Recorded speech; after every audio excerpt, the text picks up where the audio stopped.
l'Europe, animé par Jean-François Biardot, avec Michel Piot et Daniel Bernussou de la Maison de l'Europe, Centre d'information Europe Direct Limousin.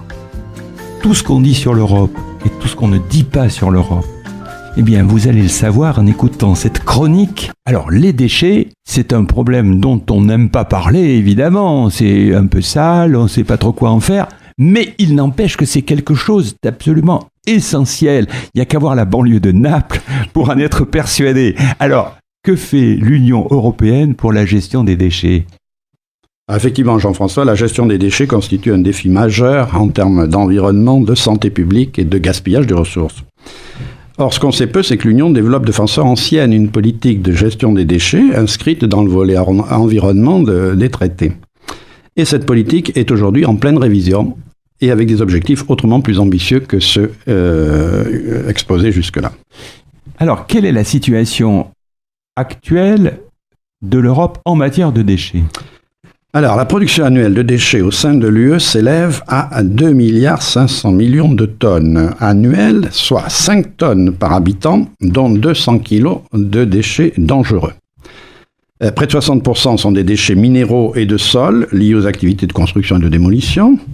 30% sont des produits de l'activité économique, industrielle, agricole, commerce, services. Et 10% sont des déchets municipaux, c'est-à-dire en fait des déchets collectés par les services municipaux, soit pour l'essentiel des déchets ménagers, des déchets domestiques, de vous, de moi, plus des déchets de petites entreprises et d'institutions publiques, type hôpitaux et écoles. Ça représente 500 kilos par habitant et par an, avec de grandes différences selon les pays européens. Le Danemark est à plus de 750 kilos par habitant, la Pologne à 272 et la France se situe à peu près dans la moyenne avec 511.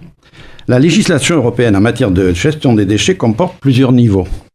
Il y a d'abord un cadre général appuyé sur 2 textes, une directive cadre sur les déchets de 2008 qui pose 3 grands principes. Le premier principe, c'est la priorité à la prévention en matière de production de déchets en termes de dommages causés. Le second principe, c'est le principe pollueur-payeur. Et le troisième principe, c'est ce qu'on appelle la responsabilité élargie du producteur pour la gestion des produits en fin de vie. Le second texte, c'est un règlement sur les transferts de déchets, sauf les déchets radioactifs, qui a été passé en 2006, révisé en 2014, pour superviser et contrôler les transferts à l'intérieur et à l'extérieur de l'UE, donc des déchets européens. Le deuxième niveau, c'est une législation sur les opérations de traitement et l'élimination des déchets. Alors, il y a en 2000 une directive sur l'incinération des déchets, qui a été révisée d'ailleurs en 2010, pour être étendue aux émissions industrielles. Et il y a une seconde directive sur la mise en décharge qui, elle, date de 1999. Le troisième niveau, ce sont des directives pour la gestion de catégories spécifiques de déchets. Alors les bouts d'épuration, les piles et accumulateurs, les emballages et déchets d'emballage, les PCB, les PCT, c'est en gros ce qu'on désigne sous le terme impropre d'ailleurs de pyralène, et les véhicules hors d'usage, et entre d'autres exemples. Alors, quels sont les résultats de cette gestion, d'une certaine façon, au début des années 2010 ? Eh bien, en matière de traitement des déchets, si on s'en tient à l'analyse des déchets municipaux, qui est la plus facile à mener, parce que pour le reste, c'est très complexe, 2 remarques. Bien qu'en progrès, la valorisation reste limitée. On est à 44% de valorisation des déchets, constitué de 28% de déchets recyclés et 16% de déchets compostés. Mais ça veut dire qu'il y a 28% qui sont mis en décharge, c'est-à-dire enfouis en fait, et le reste étant incinéré. La deuxième remarque, c'est que cette valorisation est très très inégale selon les États. La mise en décharge en Allemagne, il n'y en a quasiment plus. 1% de mise en décharge. En France, on est encore à 26%. Et dans les pays baltes, on est à 92%. C'est-à-dire qu'il n'y a que la décharge en fait. En termes de recyclage, l'Allemagne est à 47%, la France en 22%, la Slovaquie à 6%.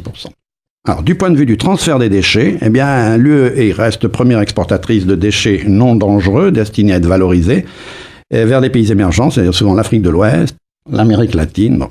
Au total, l'Europe perd actuellement, chaque année, 600 millions de tonnes de matière contenue dans des déchets qui pourraient être recyclés ou réemployés, d'où une ambition nouvelle pour l'Europe, peut-être, tout à fait. Vis-à-vis de ces déchets. Tout à fait. Et cette ambition, elle s'inscrit dans le paquet économie circulaire, qui a été proposé donc en décembre 2015. Alors rapidement, dans une économie circulaire, les déchets sont réduits au minimum, et lorsqu'un produit arrive en fin de vie, les ressources qu'il compose sont maintenues dans le cycle économique autant que possible afin d'être utilisés pour recréer de la valeur. C'est ça l'économie circulaire. Le paquet économie circulaire comporte 2 volets en matière de déchets. Un volet législatif qui prévoit la révision de la législation avec des objectifs beaucoup plus clairs de réduction des déchets et beaucoup plus ambitieux pour la gestion des déchets et le recyclage. Alors par exemple, la révision de la directive déchets, c'est objectif 65% de déchets recyclés en 2030. 2030, c'est très proche. Révision de la directive mise en décharge des déchets pour un taux maximal de 10% de déchets municipaux en décharge. Révision de la directive relative aux emballages et déchets d'emballage à recycler avec 75% donc comme objectif. Révision de la directive relative au recyclage des déchets des véhicules hors d'usage, des appareils, etc., etc. Le deuxième aspect, c'est un plan d'action consacré plus particulièrement au processus de production, avec entre autres des mesures pour le démantèlement, la réparabilité et le recyclage, etc.